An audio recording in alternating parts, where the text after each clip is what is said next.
Continuidade à aula passada, nós vamos agora estudar alguns neurotransmissores importantes nessa condução do sistema nervoso entre o neurônio pré-sináptico e o neurônio pós-sináptico. Lembrando que o neurônio pré-sináptico lança esses neurotransmissores na fenda sináptica.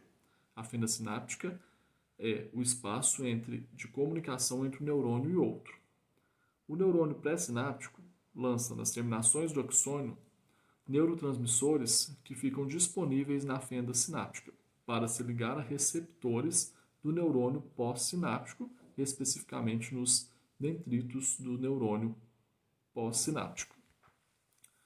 Neurotransmissores importantes. Dopamina. Ação inibitória, afeta o comportamento, como a atenção e emoções. E os movimentos finos.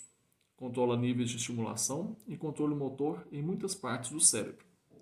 Quando os níveis estão extremamente baixos, como na doença de Parkinson, os pacientes são incapazes de se mover voluntariamente. Pressupõe-se que o LSD e outras drogas alucinógenas ajam no sistema da dopamina.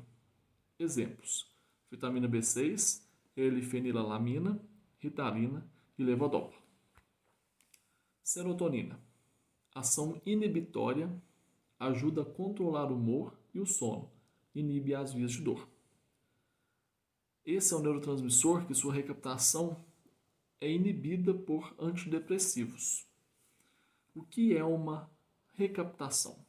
Recaptação é quando o neurônio pré-sináptico lança o neurotransmissor na fenda sináptica e antes que todo o neurotransmissor faça o efeito necessário de se ligar ao receptor do neurônio pós-sináptico, esse mesmo neurônio pré-sináptico recapta esse neurotransmissor e não deixa ele mais disponível para poder fazer o efeito. Isso é um resumo básico, mas vocês vão ver isso melhor em farmacologia no período que vem. Então, para vocês entenderem que essa recaptação de neurotransmissor de serotonina pode causar algumas patologias, como depressão e ansiedade. Por isso, a gente usa medicamentos antidepressivos e ansiolíticos que têm a sua ação na inibição da recaptação de serotonina, que são eles: citalopram, escitalopram, fluoxetina, fluvoxamina, paroxetina, sertralina e outros. E esse neurotransmissor, por esse motivo, ficou conhecido como o neurotransmissor do bem-estar. Tem um profundo efeito no humor, na ansiedade e também na agressão. Acetilcolina. Ação geralmente excitatória. Os efeitos parasimpáticos por vezes são inibitórios, como a estimulação do coração pelo nervo vago. A acetilcolina controla a atividade de áreas cerebrais relacionadas à atenção, aprendizagem e memória.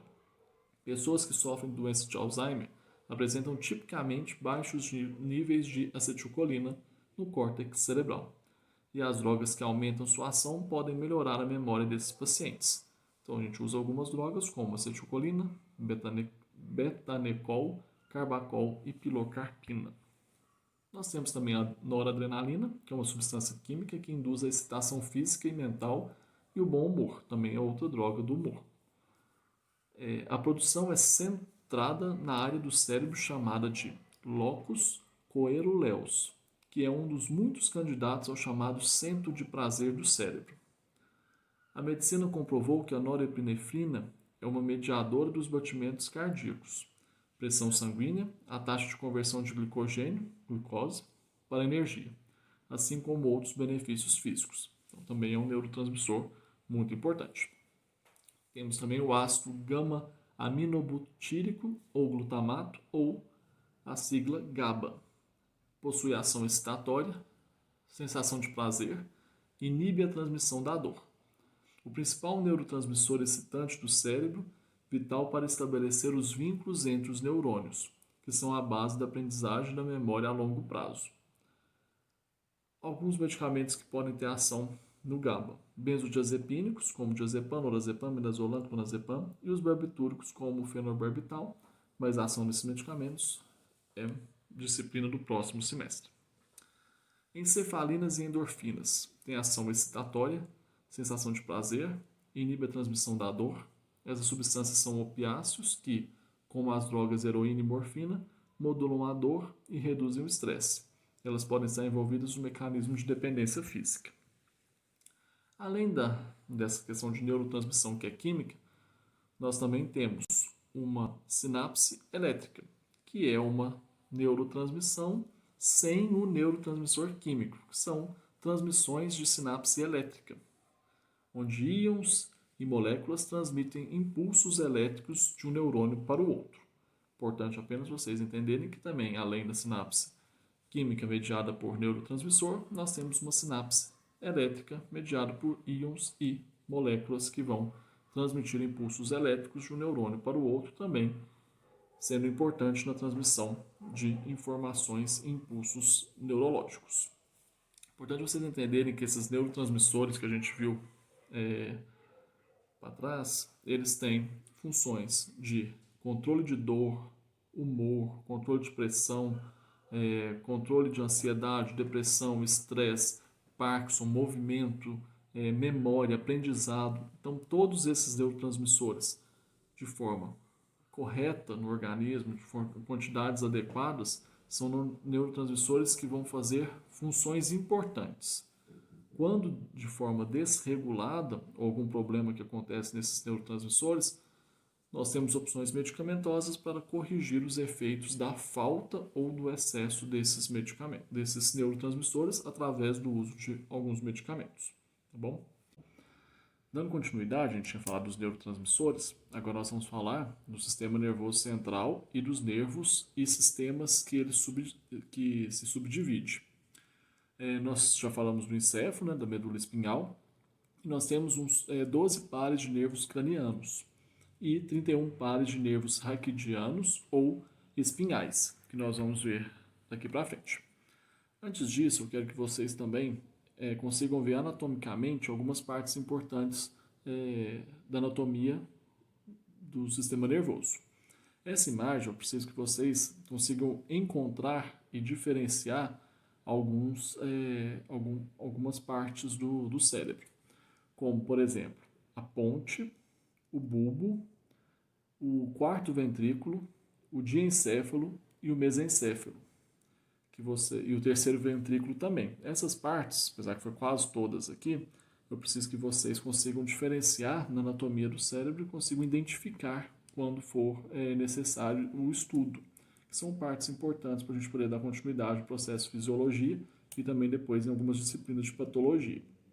Nessa imagem a gente também consegue ver aí o cerebelo, que também é importante identificar para questões de estudo. Então, nessa imagem aqui, eu preciso que vocês identifiquem e saibam encontrar essas partes principais, como terceiro ventrículo, quarto ventrículo, diencéfalo e mesencéfalo, ponte e bulbo.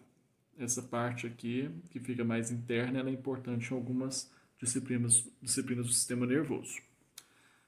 Essa imagem da anatomia geral do cérebro, ela também é muito importante porque a gente divide o cérebro em lobos, que é a parte principal, a forma principal também de estudo da anatomia do sistema nervoso, principalmente do cérebro.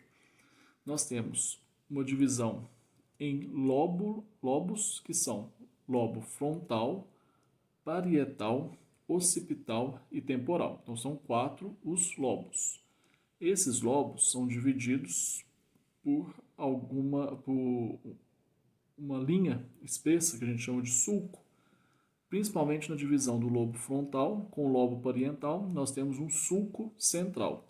E entre o lobo frontal e o lobo parietal, entre eles e o lobo temporal, nós temos um sulco lateral. Essas partes são importantes para entendimento da anatomia e posteriormente fisiologia e patologia do sistema nervoso. Aqui a gente consegue também identificar o cerebelo e a gente também consegue ver aqui a ponte e o bulbo, apesar de não estar escrito, a gente consegue identificar. Por isso que é importante, de um desenho para o outro, conseguir identificar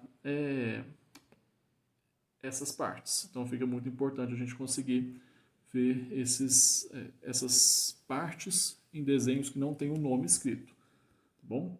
Então aqui é importante vocês guardarem lobo frontal separado do lobo parietal pelo sulco central e lobo frontal e lobo parietal separado do lobo temporal pelo sulco lateral.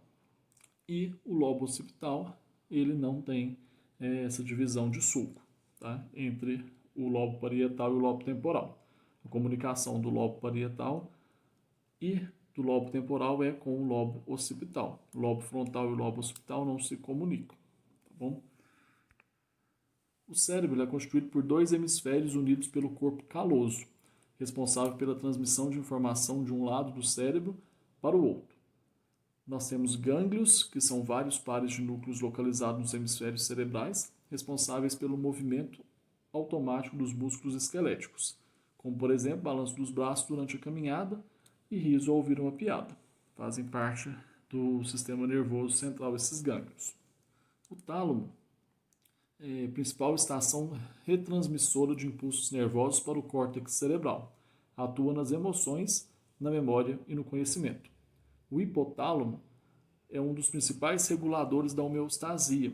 Regula a secreção hipofisária de hormônios que influenciam o metabolismo, a reprodução, a resposta ao estresse e a produção de urina. Controla a temperatura corporal e regula o apetite.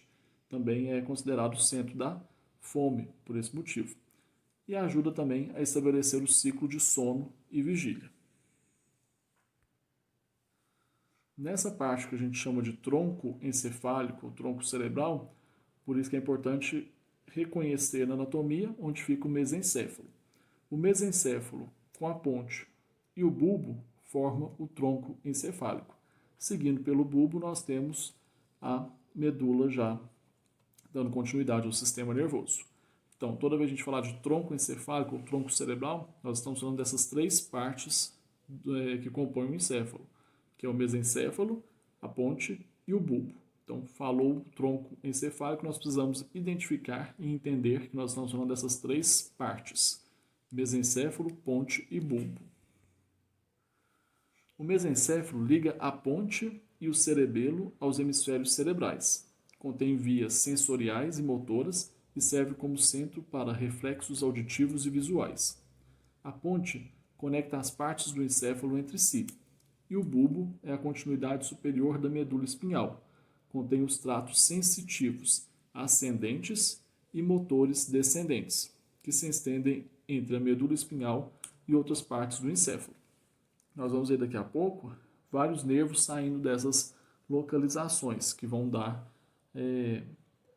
entendimento melhor para vocês verem o que cada parte ali vai funcionar no nosso organismo. Aqui nós podemos identificar a parte chamada cerebelo. Então é importante conseguir identificar ela, que ela é bem separada mesmo das outras partes, então ela é fácil de identificar. A coloração dela também é diferente de uma peça anatômica real, então a gente consegue identificar bem o cerebelo. A função dele é receber os impulsos sensitivos de músculos, tendões, articulações, receptores do equilíbrio e receptores visuais. Auxilia a uniformizar e coordenar os movimentos. Controla os movimentos finos e regula a postura e o equilíbrio.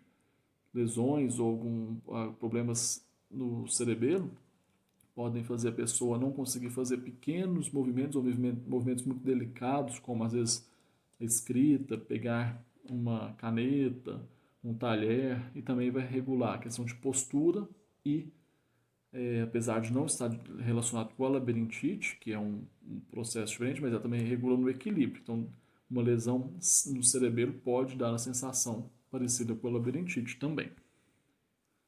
Aqui nós vemos a medula espinhal, de onde saem vários filamentos, ramos, para poder dar prosseguimento a nervos da medula espinhal. Que nós vamos ver esses nervos separadamente daqui a pouquinho, para vocês entenderem melhor. Encontra-se no interior da coluna vertebral. A substância branca circunda a substância cinzenta que fica no centro em formato da letra H. Isso nós estamos falando da medula espinhal. Olha aqui no meio dela, a substância cinzenta fica no formato de uma letra H e a substância branca fica em volta dessa substância cinzenta que tem o formato da letra H. Ela circula por completo. Lembrando que a medula espinhal encontra-se no interior da coluna vertebral, por isso a gente estudou o sistema esquelético primeiro para poder ver as vértebras e essa medula espinhal está dentro da coluna vertebral. No centro da substância cinzenta está o canal central da medula espinhal, que contém o líquido cefalorraquidiano.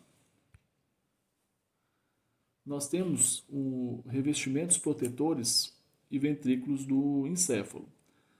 Nós podemos ver aqui nessa primeira imagem as meninges, que é uma camada protetora, e nós temos 3 camadas muito importantes que protegem o cérebro e a medula espinhal. Nós dividimos essas 3 camadas pelos nomes de dura mater, aracnoide e pia mater.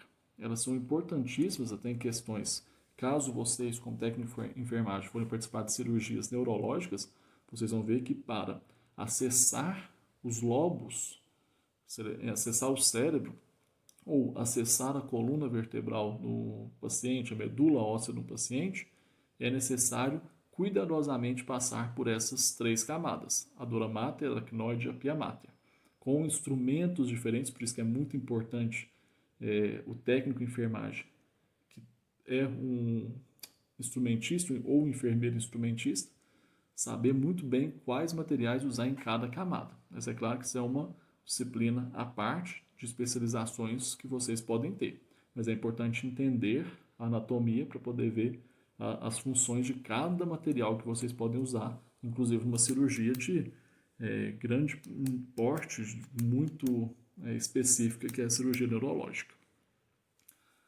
A dura mater é a camada mais externa. Ela é fibrosa, resistente e espessa. Entre a dura mater e o crânio e entre a dura mater e o periósteo das vértebras existe um espaço que a gente chama de epidural. A membrana aracnoide é uma membrana média que contém o plexo coroide, localizado nas paredes dos ventrículos, que é responsável pela produção do líquido cefalorraquidiano que a gente já falou.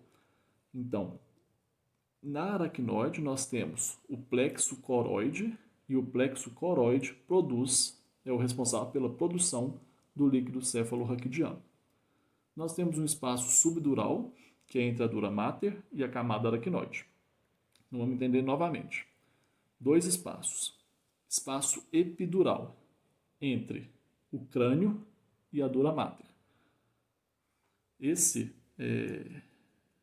O crânio e a dura mater, no caso da cabeça, né? E o periósteo das vértebras e a dura mater na coluna vertebral. Para esses 2 espaços, nós temos um espaço chamado de epidural. Então, entre o osso e a dura mater, sendo que o osso vai ser a parte mais resistente, né? A gente já viu, e a dura mater vai ser entre as 3 camadas, dura mater, aracnoide e pia mater, a mais resistente e mais espessa. Entre os ossos que formam o local e a dura mater, nós temos um espaço chamado de espaço epidural. Entre a dura mater e a camada aracnoide, nós temos um espaço chamado de espaço subdural. Isso é importante para a gente poder entender na anatomia quando a gente vê lá osso, espaço epidural, dura mater, espaço subdural e aracnoide. Então a gente já vê as camadas sendo separadas por espaços. Sendo que na camada aracnoide nós temos o plexo coroide, que é o responsável pela produção do líquido cefalorraquidiano. A pia mater é uma membrana mais fina, mais interna e cerca os vasos sanguíneos. Se justapõe ao cérebro e se estende a cada dobra da superfície cerebral. Então ela é bem fininha, bem interna mesmo. O espaço entre a pia mater e a aracnoide é chamado de espaço subaracnoide e é nele que contém o líquido cefalorraquidiano produzido na camada aracnoide. O que seria esse líquido cefalorraquidiano, ou também chamado de líquor? É um líquido incolor e transparente que circula em torno do encéfalo e da medula espinhal e através dos ventrículos exercendo a função de proteção contra impactos e agentes invasores. Ele também vai, além dessa questão de proteção de impactos e agentes invasores, ele vai auxiliar no transporte de nutrientes do sangue para os neurônios e a neuróglia, remoção de resíduos e substâncias tóxicas produzidas pelas células e também a estabilização da pressão cerebral. Esse líquido ele auxilia quando se reduz ou aumenta o seu volume no valor da pressão cerebral também, que é importante ser protegida por essas camadas e por esse líquido que envolve. Resumindo, nós temos 3 camadas. Olha aqui, nessa imagem do lado mais direito. Nós temos o osso, a dura mater, a aracnoide e a pia mater. Lembrando que entre a dura mater e a aracnoide, nós temos um espaço epidural. Na aracnoide, nós temos o plexo coroide. Tá certo? Não, presta atenção, porque senão vocês vão confundir isso aqui. Entre a dura mater e o osso, que nós temos o espaço epidural. Entre a dura mater e a aracnoide, nós temos o subdural. Então, pega lá, epidural e subdural. Volta no desenho e pensa. Epidural está entre o osso e a dura mater. Aqui, a primeira parte do desenho é o osso e a segunda a dura mater. É confuso, não preocupe, tenta entender, porque depois presencialmente a gente vai ver isso nas peças anatômicas lá, vocês vão entender melhor. Mas vocês já precisam estar sabendo disso para a gente poder render a aula depois. Entre o osso e a dura mater, nós temos o espaço epidural. Entre a dura mater e a aracnoide, nós temos o espaço subdural. E nós temos a camada aracnoide. Essa camada aracnoide é que a gente vai ter o plexo coroide, que vai ser o responsável pela produção do líquido cefalorraquidiano. Entre a pia mater e a camada aracnoide, nós temos o espaço subaracnoide. E é nesse espaço subaracnoide que nós temos o líquido cefalorraquidiano. Nos exercícios que eu vou mandar, vocês vão ter a gravura certinha para vocês colocarem nome nesses espaços e nessas camadas. Qualquer dúvida, vocês mandam também, mas essa parte, os nomes são complexos, mas vocês precisam identificar, tá? Porque a gente tem, guardando esses espaços, esses detalhes, a gente consegue entender melhor a fisiologia e depois algumas patologias relacionadas ao sistema nervoso. Olha aqui para vocês verem como seria a diferença de espessura de uma camada dura mater e de uma membrana aracnoide. Essa peça é uma peça anatômica real. Nós conseguimos ver a dura mater bem mais espessa, bem mais fibrosa, e uma membrana aracnoide bem mais fina. Sabendo que a pia mater ainda vai ser muito mais fina do que a membrana aracnoide. É na membrana aracnoide que a gente produz o líquido cefalorraquidiano. Mesma coisa no sistema nervoso, mas na medula. Nós temos aqui a dura mater, nós temos a aracnoide e nós temos a pia mater já envolvendo a medula mesmo. Ela está rente à medula. Ela é um envoltório da medula, da mesma forma que a pia mater no cérebro, ele é um envolvente dos lobos cerebrais. Aqui nós precisamos depois ver as mesmas partes que a gente já viu antes, mas aqui a gente já consegue ver as membranas também junto. Além de ver onde está a ponte, bulbo, medula, cerebelo, os lobos a gente consegue identificar aqui também, mesencéfalo, diencéfalo, nós também já conseguimos ver aqui a dura mater, aracnoide e a pia mater estaria nessa membrana que já envolve o cérebro mesmo. Nós vamos mandar mais algumas imagens para vocês poderem facilitar, mas depois com as peças anatômicas fica mais fácil. Nós temos os ventrículos cerebrais, que são 4 cavidades que se comunicam um com os outros, com o canal central da medula espinhal e com o espaço subaracnoide. Os ventrículos laterais desembocam no terceiro ventrículo no forame de Monro. O terceiro e o quarto ventrículo se unem pelo aqueduto de Sylvius e do quarto ventrículo flui o líquido cefalorraquidiano para o espaço subaracnoide e a medula espinhal. Gradualmente, o líquido cefalorraquidiano é reabsorvido nas vilosidades aracnoides. Essa questão aqui de ventrículos ela é importante porque ela é a comunicação das cavidades cerebrais, do canal da medula espinhal e do espaço subaracnoide, para a gente poder ter também essa passagem do líquido cefalorraquidiano que é produzido pelo organismo, né, para o local de ação dele. E depois também ser reabsorvido nas velocidades aracnoides para poder ser digerido, porque a gente produz líquido o tempo todo. Então a gente produz líquido, lança no espaço subaracnoide, lança na medula espinhal, devolve esse líquido depois de volta nas velocidades para poder ir regenerando sempre líquido novo, com funções renovadas. Mas não precisa preocupar com todos esses nomes, todos esses detalhes. É uma parte da fisiologia, depois a gente vai ver com mais detalhe também. Aqui a gente volta lá naquela primeira imagem, né, que a gente dividia aqui os nervos cranianos e os nervos raquidianos ou espinhais. Importante vocês entenderem que os nervos cranianos são divididos em 12 pares. Essa imagem eu vou dividir e ampliar ela mais para frente um pouquinho para vocês entenderem essas divisões aqui que são importantes. Mas antes a gente vai dar uma explicação mais geral. Esses nervos cranianos emergem da superfície inferior do encéfalo. São 12 e são designados por algarismos romanos e nomes. Os nervos espinhais. A gente pode ver aqui, ó, nervos cranianos, o tronco cerebral, o cérebro, os nervos cervicais, que vai estar saindo da coluna cervical. Aqui vai ser no meio a medula espinhal.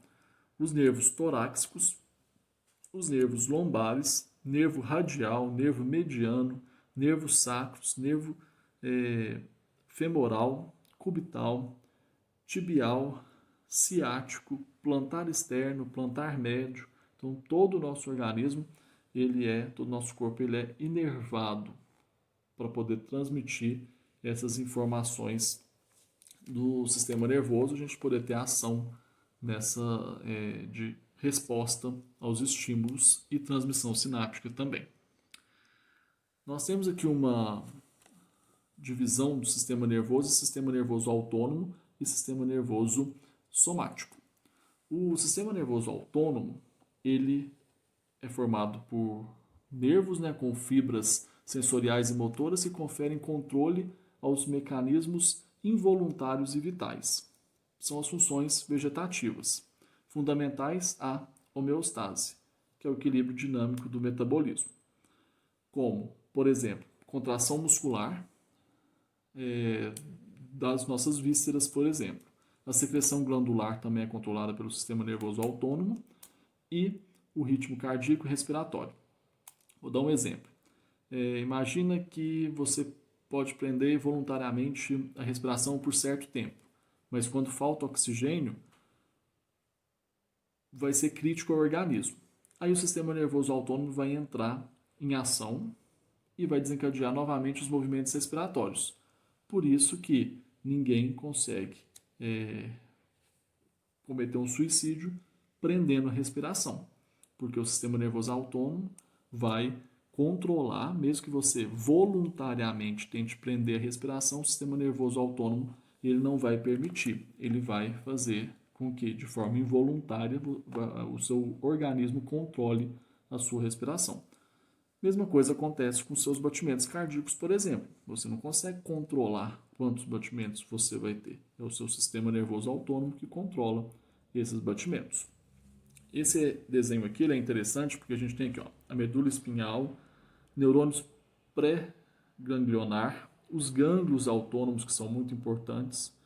Nós temos os neurônios, né, pós-ganglionar, e aqui nós temos uma contração de músculo liso ou cardíaco, ou estimulação ou inibição de secreção glandular, que são os efetores. Então, essa transmissão, ela sai da medula espinhal do sistema nervoso autônomo e passa pelos neurônios, pelo glânglio, e vai fazer a sua ação lá no músculo liso, no músculo cardíaco, nas glândulas do nosso organismo, de forma involuntária. O sistema nervoso autônomo, ele age de forma involuntária.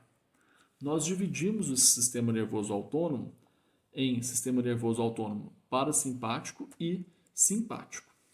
O sistema nervoso parasimpático e simpático, eu vou ampliar essa imagem mais no finalzinho para a gente poder ver melhor. Mas aqui é importante vocês já entenderem que os dois conjuntos são distintos de nervos que controlam, em geral, os mesmos órgãos, só que de forma antagônica. Os nervos simpáticos têm ação excitatória sobre tais órgãos, colocando o organismo em estado de prontidão e alerta em situação de estresse. Os nervos parasimpáticos atuam inibindo a atividade desses órgãos, levando o organismo a um estado de relaxamento. Assim, por exemplo, quando a gente assusta, nosso organismo mostra-se favorável a uma questão de luta e fuga. E esses movimentos, né, são coordenados pela ação do sistema nervoso simpático. Por exemplo, o ritmo cardiorrespiratório aumenta, as pupilas dilatam, os músculos esqueléticos recebem mais sangue e, ao final dessa situação de estresse, o sistema nervoso parasimpático leva ao restabelecimento da condição normal de funcionamento do organismo. Importante entender, no sistema nervoso autônomo simpático e parasimpático, os dois conjuntos de nervos parasimpático e simpático, eles agem de forma distinta, mas para controlar os mesmos órgãos, só que de forma antagônica. Dá para ver aqui nesse exemplo, depois a gente vai ampliar, só para vocês poderem ver melhor. Mas enquanto, por exemplo, o sistema nervoso autônomo parasimpático contrai a pupila, o sistema nervoso simpático dilata a pupila. Enquanto o parasimpático estimula a salivação, o simpático inibe a salivação. Aqui nós temos uma diferenciação, que depois vocês vão ver melhor, de local de onde saem esses nervos do sistema nervoso autônomo, sendo que o parasimpático sai da parte cervical e sacral e o simpático da torácica e lombar. Então é importante que vocês vão ver que saem de locais diferentes da medula óssea, da coluna, agem de forma antagônica nos mesmos órgãos e o sistema nervoso autônomo simpático, ele depende dos glândulos simpáticos para fazer a sua ação. Já o sistema nervoso somático, ele é um sistema de resposta. Ele é um componente motor funcionalmente. O componente motor é dividido em sistema nervoso somático e sistema nervoso autônomo, né? No sistema nervoso somático, ele vai fornecer impulsos motores aos músculos esqueléticos. E a maioria desses movimentos são controlados pelo sistema nervoso somático e são conscientes. Enquanto que no sistema nervoso autônomo nós tínhamos movimentos inconscientes. Por exemplo, você prendia sua respiração, mas o seu organismo de forma involuntária fazia você voltar a respirar. O sistema nervoso somático, ele já é controlado pela nossa vontade. Vou dar um exemplo aqui nessa figura que vai ficar mais claro. Imagine que você coloque seu dedo numa panela quente. Ao colocar o dedo na panela quente, você tem uma sensação sentida ali naquele local de dor. Esse sensor de dor na pele do dedo manda esse impulso pelo neurônio sensorial e leva o impulso à medula espinhal. O neurônio de associação leva esse impulso do neurônio sensorial ao neurônio motor. E lá na medula espinhal, esse neurônio motor leva o impulso da medula espinhal ao músculo. Você sentiu a dor na ponta do dedo. Transmitiu essa dor da ponta do dedo até a medula, através do neurônio sensorial. Você vai receber uma resposta dessa dor através do neurônio motor. Esse neurônio motor ele não vai agir na ponta do dedo. Ele vai agir no músculo bíceps para flexionar o braço. Então, essa resposta ela é imediata. Você colocou o dedo num local quente, numa panela quente, na mesma hora você vai tirar o dedo. Porque essa resposta de neurotransmissão ela é muito rápida. Mandou a mensagem de dor, que sentiu lá na ponta do dedo, quando encostou na panela quente, pelo neurônio sensorial, recebeu a mensagem na medula espinhal, converteu essa mensagem no que era necessário responder ao organismo. E o neurônio motor levou o impulso até um outro músculo para poder fazer o movimento de retirada, nós já conseguimos, nós tivemos aqui uma ação do sistema nervoso somático. Então, ela é normalmente movimentos voluntários, controlados. Então, outros órgãos também outros músculos também vão receber impulsos relacionados a esse movimento voluntário do sistema nervoso somático. Nós vamos fazer um resumo aqui rapidinho, só para vocês poderem entender. Mas eu vou deixar essas imagens para vocês na próxima aula já vou mandar essas imagens na forma de exercício para vocês irem colocando. Eu vou terminar essa parte dessa matéria que eu já mandei para vocês na próxima aula, junto com os exercícios que eu vou mandar. Então vocês vão estudar aqui no que a gente tiver, preciso que vocês estudem o neurônio, como que ele é formado, quais são os constituintes, os dois tipos de condução contínua e saltatória, a transmissão sináptica na fenda sináptica, as partes do cérebro, divisão dos lobos cerebrais, a divisão das camadas dura mater, aracnoide e pia mater, já no próximo com os espaços também já descritos. E eu preciso que vocês entendam aqui essa questão, eu vou mandar para vocês dividido essa parte, dos nervos que a gente tinha falado, que são os 12 pares de nervos. Nós vamos ter aqui o nervo olfatório, nervo óptico, nervo trocânter, nervo oculomotor, nervo abducente, nervo trigêmeo, que é muito importante também, nervo facial, nervo intermédio, vestíbulo cloquear, nervo glossofaríngeo, nervo acessório. Todos esses nervos eles são formados por fibras aferentes e eferentes. Vocês vão ver isso lá naquela imagem maior. Que é importante vocês entenderem que as fibras aferentes são responsáveis por levar a informação que o corpo obtém do meio externo e de seu interior até o sistema nervoso central. E as fibras eferentes vão garantir que o impulso do sistema nervoso central chegue até os órgãos efetores. Então, as aferentes, elas levam a informação do corpo e do meio externo e do seu interior até o sistema nervoso central, e as eferentes vão levar do sistema nervoso central até os órgãos efetores. Se eu preciso ter uma contração, por exemplo, no músculo trapézio, o nervo, a fibra aferente leva a informação, a fibra eferente traz de volta a informação até o músculo que vai efetivar a ação. Então, tudo isso a gente vai ver depois com alguns exercícios.